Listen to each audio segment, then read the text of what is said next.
사람들은 하나님을 알 만한 것이 그들 속에 보임이라. 하나님께서 이를 그들에게 보이셨느니라. 장세로부터 그의 보이지 아니하는 것들 곧 그의 영원하신 능력과 신성이 그가 만드신 만물에 분명히 보여 알려졌나니 그러므로 그들이 핑계하지 못할지니라. 지난 시간에 세상 모든 이방 사람들의 죄악을 향해서 하나님께서 진노를 하셨다. 진노하시는 그 원인에 대해서 말씀을 살펴봤습니다. 하나님은 세상 모든 것들을 만드셨죠. 그래서 모든 온 우주의 주인이 되십니다. 그래서 모든 권세와 그 모든 주권은 오직 하나님께만 있죠. 그런데 그런 하나님이라고 해서 그냥 하나님이 막무가내로 우리의 잘못을 추궁하시거나 우리를 벌하시지 않습니다. 다시 말해서 모든 이방 사람들을 향해서 진노를 하시는 것은 좋은데 그렇게 진노를 하시는 것에 있어서는 심판의 근거가 있다는 것을 성경을 통해서 우리는 분명히 읽어볼 수가 있습니다. 그래서 오늘 읽은 두 구절 말씀의 내용도 여전히 그 근거 내용에 속하는 건데요. 세상에 많은 사람들이 왜 하나님을 믿지 않고 말씀대로 순종하지 않는 걸까요? 하나님이 우리의 눈에 보이지 않는 영이시다 보니까 우리 스스로 하나님의 존재를 알 수가 없고 그래서 하나님의 뜻을 몰라서 많은 사람들이 지금도 여전히 하나님을 믿지 않고 또 하나님 말씀에 불순종하는 걸까요? 정말 그렇기 때문에 많은 사람들이 죄를 지어서 주님으로부터 심판을 받아서 지옥에 간다면 그 책임이 누구한테 있는 걸까요? 우리한테 있는 것이 아니겠죠. 그것도 하나님께 있는 것입니다. 생각해 보십시오. 하나님은 우리처럼 형체가 없습니다. 영으로 존재하시는데 우리가 어찌 하나님을 볼 수 있고 하나님을 느낄 수 있고 그 하나님을 알 수 있어서 더군다나 하나님이 우리에게 주신 말씀이 있다는데 어떻게 그것을 우리가 읽고 깨닫고 그 말씀대로 우리가 순종하며 살 수 있겠습니까? 하나님이 우리 눈에 안 보이니까 우리가 그런 하나님을 알 수 없으니 죄를 지어도 그것이 죄라고 하나님이 우리에게 말씀해 주신 것도 우리는 모르겠고 그런데 우리가 죄를 지었다고 지옥에 간다? 그러면 그 모든 책임이 우리한테 있다라고 말하게 된다면 하나님이 양심이 없는 거죠. 안 그렇습니까, 여러분? 그런 식이라면 모든 책임은 하나님께 있습니다. 그런데 오늘 우리가 두 구절 또 읽어봤지만 사도 바울은 이렇게 선언합니다. 아니라는 거예요. 세상의 모든 이방 사람들이 모두가 다 그것도 충분히 하나님을 안다라는 것입니다. 이게 성경의 선언입니다. 왜냐하면 하나님을 알 수 있는 길, 하나님을 알 수 있는 것, 이 모든 것들이 이미 사람들 안에 드러나 있기 때문이라는 거예요. 또한 그것이 하나님께서 지으신 모든 피조 세계 안에 깃들어 있기 때문에 어떤 이방 사람들도 어떤 계층에 어떤 상황에 놓여 있는 사람이라도 모두가 다 하나님을 알 수밖에 없다. 이렇게 성경은 선언을 하고 있습니다. 그래서 오늘 본문 19절에 보시면 이렇게 되어 있지 않습니까? 하나님을 알 만한 것이 이렇게 되어 있죠. 자, 하나님을 알 만한 것. 이게 어떤 뜻입니까? 모든 사람들의 마음속에는 이미 창조 때부터 하나님에 관한 기본적인 것들이 다 들어있다는 거예요. 고상하게 말하자면 신지식, 종교심이라고 말할 수 있습니다. 신학적으로 말하면 종교의 씨앗이에요. 그러니까 하나님께서 이 땅에 사람을 만드셨다면 이루 말할 수 없는 사람들이 있잖아요. 그 모든 사람들 하나하나 그 마음속에 종교의 씨앗을 심어주셨어요. 우리에게 양심을 주셨고 누구든지 간에 신에 대해서 느낄 수 있도록 그렇게 창조하셨습니다. 이것을 성경이 지금 말씀을 하고 있는 거예요. 그래서 여러분 지금도 세상 문명을 접하지 않은 예를 들면 아프리카 그 땅 끝에 오지의 깊은 밀림 속에 들어가 보면 지금도 그냥 부락을 이루어서 자기들끼리만 살고 있는 그런 원주민들이 있겠죠. 근데 신기한 거는 그런 데 들어가 봐도요. 그죠? 뭐가 있어요? 종교가 있어요. 가르쳐주지 않았는데, 그들이 배우지 않았는데도 아무튼 그들 나름대로 바위를 섬기고 산을 섬기고 동물을 섬기고 나름대로 여러분 신을 찾아서 저들이 종교를 가지고 있더라는 거예요. 이건 서양인이든 동양인이든 부자든 가난하든 누구도 예외가 없습니다. 세계사를 공부해 보면, 인류사 이 종교학을 공부해 보면 어느 지역에 들어가도 어느 시대에도 사람이라면 그죠? 종교가 다 있어요. 이게 여러분 놀라운 특징입니다. 이게 뭘 이야기합니까? 방금 말씀드린 대로 하나님께서, 창조주 하나님께서 모든 사람들의 그 마음속에 종교심을 주셨다는 거예요. 종교의 씨앗을 줬기 때문에 배우지 않아도 가르쳐주지 않아도 여러분 모두가 다 어떤 신적 존재를 느끼고 그 존재 앞에서 사람들이 경배를 하면서 종교를 가지고 살더라 그 말입니다. 그래서 그것뿐만이 아니죠. 하나님께서 세상 곳곳에 얼마나 위대한 자연 만물들을 지으셨습니까? 그 하늘들, 어마어마한 계곡들, 또 어마어마한 산맥들, 그죠? 이런 것들을 하나하나 보게 되면 모든 사람들 속에 관광을 가보게 되면 어떤 마음을 가지게 되죠?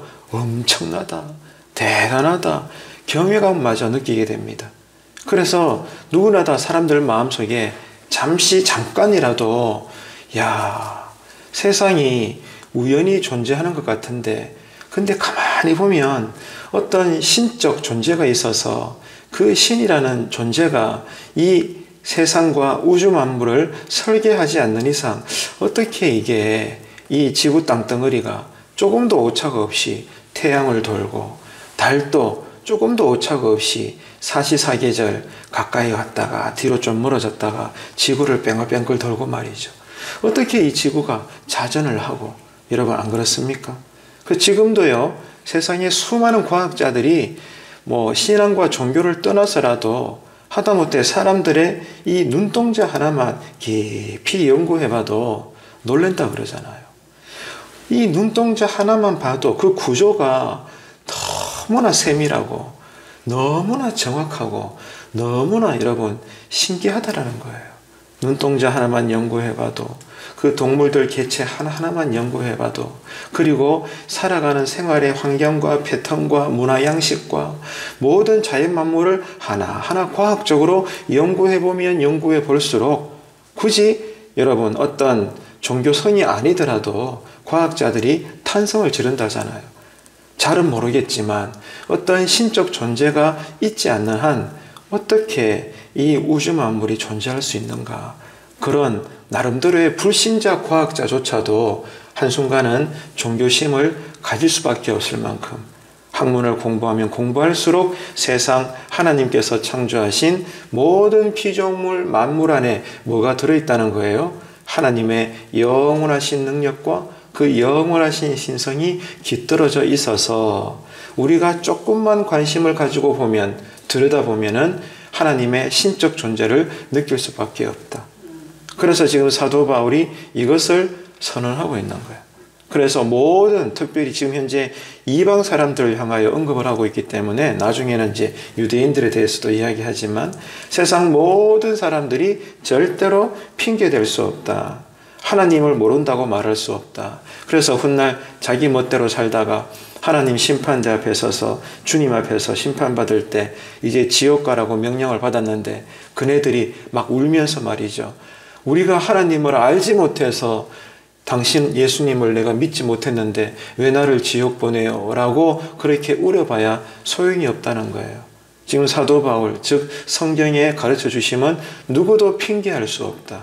왜? 이 하나님께서 지으신 우주 만물, 삼라만상만 보더라도 또 우리 마음속에 있는 어떤 종교적인 양심, 신앙의 양심, 이 종교심에 의해서라도 너는 핑계 댈 수 없다. 너는 충분히 세상에 살 때 하나님을 알 수 있었고 예수 그리스도를 통하여 나를 찾을 수 있었음에도 불구하고 네가 거절했기 때문에 네가 갈 곳은 저 바깥 어두운 것이야. 물러가거라. 이렇게 하신다는 거예요. 이게 훗날 우리 미래에 일어나게 될 것입니다. 여러분, 사람이 하나님을 직접 볼 수 없죠. 그거 당연한 것 아닙니까? 근데 적어도 간접적으로는 볼 수가 있어요. 예를 들면 여러분 책을 읽어보시잖아. 그죠? 책을 읽어보게 되면 그 책을 기록한 저자에 대해서 간접적으로는 우리가 알게 됩니다. 영화를 보더라도 그 영화를 만든 감독을 내가 만나본 적은 없지만 그 영화를 통해서 이 영화를 만든 감독이 어떤 성향의 사람이구나 우리가 영화를 통해서 알게 되는 거예요. 그죠? 그리고 음악을 들어도 이 노래를 만든 작곡가가 어떤 사람인지를 우리는 작품을 통해서 간접적으로 이해할 수가 있는 겁니다. 그런 것처럼 하나님께서 지으신 모든 우주 만물이라는 이 경이로운 창조 세계인 피조물을 보면서 모든 사람들은 신적 존재를 본능적으로 느끼며 산다는 거예요. 이건 누구도 부정할 수 없는 것입니다. 그래서 모든 하나님의 영원하신 능력과 신성이 피조 세계에 깃들어 있어서 우리 사람들이 알 수가 있다는 겁니다. 이게 뭘까요, 여러분? 신학에서는 이렇게 말해요. 일반 계시. 한번 따라합시다. 일반 계시. 예, 계시가 뭐라 그랬죠? 이 상자 안에 내용물이 감추어져 있고 뚜껑도 닫혀져 있어서 밖에서는 누구도 볼 수 없는데 누군가가 뚜껑을 열어서 그 상자 안에 뭐가 들어있는지 내용을 이렇게 다 보여준다는 거예요. 그러면은 저 뒤에 있어도 저 사람이 들고 있는 박스 안에 딸기가 들었네? 참외가 들었네? 수박이 들었네? 어떤 내용물이 들었네? 알 수 있는 거예요. 이걸 계시라고 이야기합니다. 그러니까 하나님은 영이시기 때문에 누구도 알 수 없는데 하나님 스스로 당신이라는 이 존재, 이 세계의 뚜껑을 열어서 하나님의 존재를 우리에게 보여주신 거예요. 이게 어떻게 보여주셨어요? 하나님이 지으신 모든 세계 자연 만물을 통해서 그 자연 만물의 위대함과 경이로움과 이 어마어마한 존재의 크기와 그 모든 것들을 보면서 사람들이 압도를 당하잖아요. 그러면서 신적인 존재를 느끼기 때문에 서두에도 말씀을 드린 것처럼 사람이라면 세상 끝 어디에 들어가 살더라도 그런 압도당하는 자연 만물을 보면서 동물을 신으로 섬기고 바위를 신으로 섬기고 바다를 섬기고 하늘을 섬기고 나무를 섬기고 다 그러잖아요. 이게 바로 그 말이에요. 그래서 이런 걸 가지고 일반 계시라고 이야기합니다. 일반 계시를 통해서 은연중에 신적인 존재를 느끼는 거예요. 이게 하나님의 뜻입니다. 그런데 문제는 이런 일반 계시를 통해서는 절대로 우리가 하나님의 진정한 구원하심의 경륜은 깨달을 수가 없다는 거예요. 이해가 되시죠? 누군가가 어마어마한 저 그랜드 캐년을 보면서 아니면 나야가라 폭포를 보면서 아니면 에베레스트 산의 그 웅장한 위대한 모습을 보면서 신적 존재는 느끼는 건 좋은데 눈동자를 연구하면서 어느 불신자 과학이 이거 우연히 이렇게 만들어질 수 없다. 이럴 일이 있을 수가 있나. 이렇게 느낀다 할지라도 그런 일반 계시를 통해서는 하나님의 이름이 여호와이시다. 아니면 구약의 이스라엘의 민족을 하나님이 어떻게 구원해내셨다. 그리고 가장 하이라이트는 예수 그리스도를 통하여 십자가 은혜로 모든 사람들이 구원을 받는다. 이런 것을 일반 계시로는 전혀 알 수 없다는 거예요. 그렇죠? 그러면은 이걸 어떻게 해결해야 돼요? 신학에서는 또 이렇게 이야기하죠. 특별 계시다. 하나님은 보편적으로 일반 계시를 통하여 당신의 존재를 드러내셨고 그리고 그 중에서도 한번 따라합시다. 특별 계시. 특별 계시로 우리에게 보여주셨어요. 그게 뭘까요? 성경 말씀이에요. 하나님은 성경 말씀이라는 특별 계시를 우리에게 주신 거예요. 그래서 이 성경 말씀을 읽을 때 영이신 아버지 하나님의 이름이 많이 있지만 그 중에 하나가 여호와이시구나. 그 하나님이 진작에 그 고대 사회 때 이스라엘을 선택하시고 그 이스라엘을 애굽에서 구출해내시고 광야를 지나서 가나안에 들어가 쭉쭉쭉쭉쭉 내려와서 하나님의 아들 예수님을 보내어 주셨고, 이 예수님이 우리 대신 십자가에 달려 죽으셨고, 누구든지 그 예수님을 믿는 자는 구원을 받아서 하나님의 자녀가 되고 언제 죽더라도 천국에서 영생을 사는구나, 이걸 깨닫게 되는 거예요.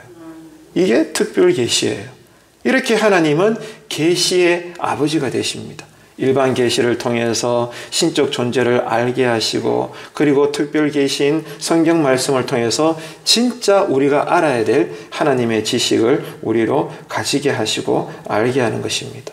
자, 그래서 오늘 두 구절 말씀을 우리가 지금 지나가는데, 이 말씀에 근거해서 제가 지금 여러분에게 대언하는 오늘 이 아침의 말씀의 핵심은 이거예요. 그렇기 때문에 이 세상에서 누가 가장 행복한 사람이냐, 누가 가장 이미 세상에서 성공을 누리며 살고 있는 사람이냐, 그 말입니다. 누굽니까? 바로 여러분입니다. 예수 믿는 사람이에요. 예수 믿는 사람이 세상에서 가장 행복한 사람이고, 죽을 병에 걸렸을지라도, 아무리 가난할지라도 이미 여러분은 성공을 거두며 살고 있는 사람임을 믿으시기를 바랍니다. 정말 아멘이십니까? 아닌 것 같은데. 아멘이십니까? 그러면 그 이유를 설명해야지. 그 이유가 뭐예요? 눈에도 보이지 않는 하나님인데 우리가 그 하나님을 어떻게 믿게 되었죠? 내가 선해서, 내가 공부해서, 내가 하나님을 찾아서 믿게 되었습니까? 아니에요. 전적으로 성령님의 역사로 성경 말씀을 통해서 우리가 믿게 된 것입니다. 그래서 우리가 예수님 때문에 구원받아 이미 하나님 나라의 삶을 살잖아요. 누구는 가난해도, 누구는 또 암 환자일지라도, 누구는 하는 일이 또 실패할 것 같은데 그럴지라도 나는 행복합니다. 나는 이 세상에서 지금 성공을 누리고 있습니다. 왜? 누구 때문에? 예수님 때문에. 아멘이십니까? 이것을 여러분 오늘 또 하루 종일 기억하시고 고백하시면서 그 은혜에 매여서 사시는 이 하루가 되시기를 주님의 이름으로 축복합니다. 그래서 그 말씀이 오늘 또 여러분의 가정을 해석하고 직장을 해석하고 신앙을 해석하시고, 그래서 우리를 오늘 또 한 걸음 더 푸른 초장으로 인도하시는 하나님과 동행하셔서 그 말은 하나님 말씀대로 순종하자, 이 말입니다.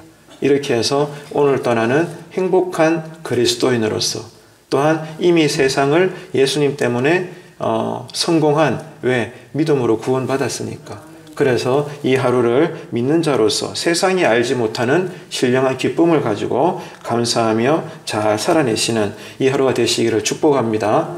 그래서 지금도 여전히 많은 세상의 사람들이 훗날 주님의 심판대에 섰을 때 주님을 몰라서 내가 못 믿은 것입니다, 핑계대다가 지옥에 떨어지겠지만, 그러나 그 가운데서도 누가요? 오늘 여러분, 저와 여러분은 예수를 제대로 믿는 신자로서 언제 우리가 주님 앞에 서게 될지라도 분명합니다. 주님은 우리를 칭찬할 것이고 우리에게 면류관을 씌워줄 것이고 썩지 않는 상급을 마련해 주실 것입니다. 그래서 우리는 주님 손잡고 영생천국 본향에 들어가게 될 줄로 믿으시기를 바랍니다. 이 분명한 일반 계시와 특별 계시, 이 진리와 천국 소망을 여러분 가지시고 오늘 또 성령의 사람으로 은혜에 매여서 말씀대로 순종함으로 하나님과 더 가까이 동행하시는 이 하루가 되시기를 주님의 이름으로 축원합니다.